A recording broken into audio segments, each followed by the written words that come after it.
Welcome back to HQ Spotlight. Vegas is back in the Stanley Cup Final after a dominant Western Conference Final sweep. The Golden Knights got clutch goals from Mark Stone, huge saves from Carter Hart, and a stunning Game 3 comeback to put the Avalanche away in 4. The West runs through Las Vegas again. Now, the Golden Knights have already made some NHL history on their run to the Stanley Cup Final here. John Tortorella took over from behind the bench with just 10 games left in the regular season, and now Vegas has become just the third team in league history to reach the final after making a coaching change that late in the year. It was the 2000 Devils who went on to win the Cup, and the 1982 Canucks fell short, and now the Golden Knights will try to become just the second team ever to finish the job. We'll go ahead and welcome in former odds maker and hockey analyst Todd Fuhrman, who also happens to be a Golden Knights fan. Todd, we're going to revisit a segment that we did together back in April on your Golden Knights, and we asked you why Vegas could win the Cup, and you said basically it came down to championship pedigree, and you pointed to some holdovers from the Cup team previously. Is that still the biggest reason that this team is just 4 wins away from another title? It is, in my opinion, Mox. When you look at the contributions that Jack Eichel is able to make on this team, it all starts with him, and there's typically a trickle-down effect. Eichel's goal-scoring prowess may not have been on full display en route to winning the Eastern Conference, but his role as a facilitator has been. You look at the assist tally that has been phenomenal, but it's more important in terms of what Jack Eichel does in the defensive end that allowed Vegas to get through the Colorado Avalanche in just 4 games. I mean, he was tasked with locking down Nathan MacKinnon, did a phenomenal job, and now Jack Eichel may find an opportunity to do a little bit more on the offensive end, but he's not the only one. Mark Stone, also a holdover from that Cup team just a few years ago, and while Stone missed a little bit of time, we know that he had the game-winning goal, or I should say deciding goal, in Game 4, a pass from Braden McNabb, another Vegas Golden Knights holdover that would make Raiders fans jealous. When McNabb finds him at the opposing blue line, Stone puts it down and beats Mackenzie Blackwood, but it's Keegan Colasar, it's Shea Theodore, William Karlsson, a number of guys who have been here and done that. And I think, Katie, it's part of the reason you see this Vegas team, when they get down in games, they don't get rattled. When they get down in series, they don't get rattled, and they keep getting better, knowing that is a marathon, not a sprint, in a best-of-7. Yeah, and I think back to like even the golden years of the Warriors, right? That championship pedigree really comes into play, especially against some newer teams. 8 players from the 2023 team is a lot, and certainly not something to overlook. But let's also talk about, Todd, something that you called the Mitch Marner mojo here. He seems to have really found his stride in Vegas, unfortunately for Toronto. But what have you seen from Marner and that line that he is on that's really helped Vegas get to this point? It wouldn't be an NHL playoff segment if we didn't cast aspersions towards folks that used to hone their craft as members of the Toronto Maple Leafs and now are flourishing away from a toxic relationship for a franchise that hasn't won a cup since 1967. But Mitchell Marner, I was told, couldn't produce in the playoffs. He couldn't produce in games 5, 6, and 7 in the highest leverage moments. Fortunately for the Knights in the Western Conference Final, he didn't have to produce in games 5, 6, and 7 because they ended the Colorado Avalanche's season in a sweep. But Marner has been a bit of a revelation because the Knights have found a role for him that is absolutely perfect, playing wing on that second line. Since William Karlsson has returned to the lineup from injury midway through the postseason, it's been Karlsson anchoring that second group, Marner on one wing, and Brett Howden on the other. And each one of those players has a ton of experience playing center.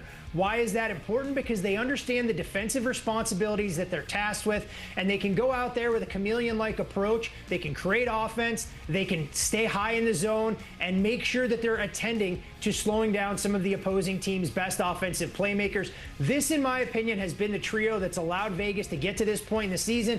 I know I gave Jack Eichel all of the praise for centering that top line, but it's the second line that John Tortorella has put together that has truly been a revelation. And I think what's going to be fascinating in this series, given the fact that Vegas feels so comfortable in their top 6 forward group, that they're not going to necessarily have to worry about matching line combinations, a luxury that you're not afforded when the first 2 games on the road, especially considering that Carolina's top unit hasn't been their most productive from an offensive side. It has largely been that second unit of Taylor Hall, Logan Stankoven, and Jackson Blake. So this second line is going to be key, whether it's in terms of creating offense or being true to some of their defensive core principles that John Tortorella has kind of rehashed, taking over for Bruce Cassidy. It has been fun to see the Mojo come to life and just playing a little bit more free. I read an article the other day that they asked him if there was more pressure in Toronto, and he says no, there's pressure everywhere. But you could just see he's playing just a little bit more alive. But Todd, as you know, the key to any team winning a championship, especially in hockey, where the road to the Stanley Cup can feel like a war of attrition, is staying healthy. And all things considered, Vegas appears to be in pretty good shape on that front. So how important is their health been in this playoff run, and how do they maintain it for at least 4 more wins? Absolutely massive. And you mentioned it, Katie, that win the Stanley Cup, you need to be a little bit lucky. You need to have the puck bounce your way. And more importantly, you have to be able to ice the 18 members of the organization that can contribute in a way unique unto themselves. And for Vegas, they've been extremely fortunate so far this postseason. Play the opening round without William Karlsson against the Utah Mammoth for the majority of those games. He comes back and is anchoring the second line. It answers a major need for Vegas, especially in a series of this magnitude against the Carolina Hurricanes, but his impact has been felt throughout. Mark Stone, of course, missed 5 games. It kind of was neutralized by Cale Makar missing games 1 and game 2 for the Colorado Avalanche.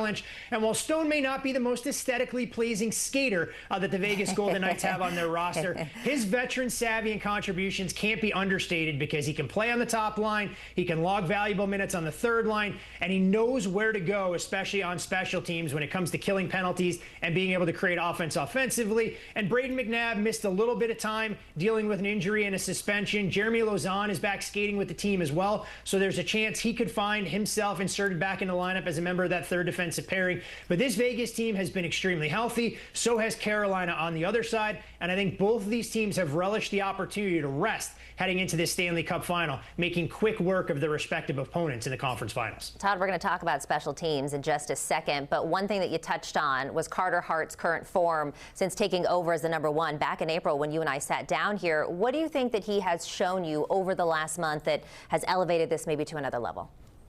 He's playing confidently, which goes without saying. You look at his save percentage so far this postseason, it's a far cry from where the Knights were during the regular season when they finished 27th in the league.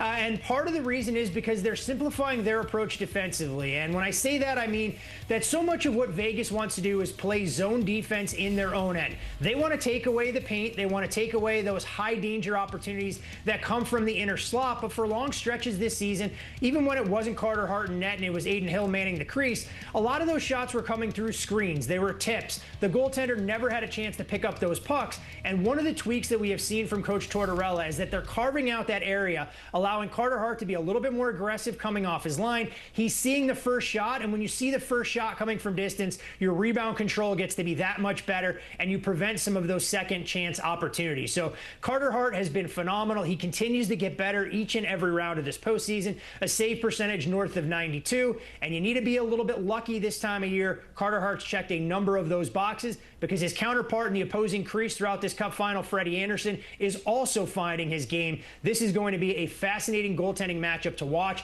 and see which team is able to break tendency to try and rattle the confidence of one of these two netminders. Well, we are absolutely looking forward to that battle, and you hinted at it already, special teams. Todd, your Knights have had a nearly 90% penalty kill in the postseason, which is massive. Can they keep that up against the Canes?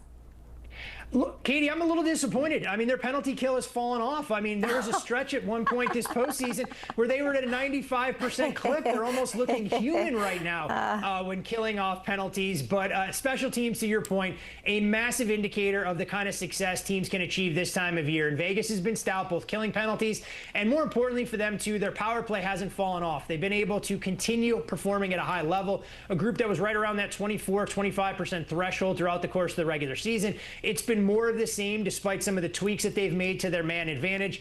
And in a series like this, I think both of these teams are more than comfortable killing penalties, but it boils down to discipline. You want to stay out of the box. The last thing that you want to do is be defending 5-on-4 for extended stretches. And I have to imagine the league that wants to showcase some of the offensive talent that'll be on full display will not hesitate to have a quick whistle early on, knowing how low these totals have been set and how comfortable both of these teams feel winning 2-1 and 3-2 hockey games, something that that sends chills down the spine of all those folks in New York in the front office, in the NHL home offices, that may prefer to see some of those 9-6 shootouts like we've seen a couple of times so far this playoff run. I don't disagree with you there, but I will say you Golden Knight fans are insufferable here. You've barely been a franchise very long. It's your third Cup appearance. You're complaining about 95 to 88% on the penalty kill. Get out of here, Todd. We appreciate you coming on and talking with us.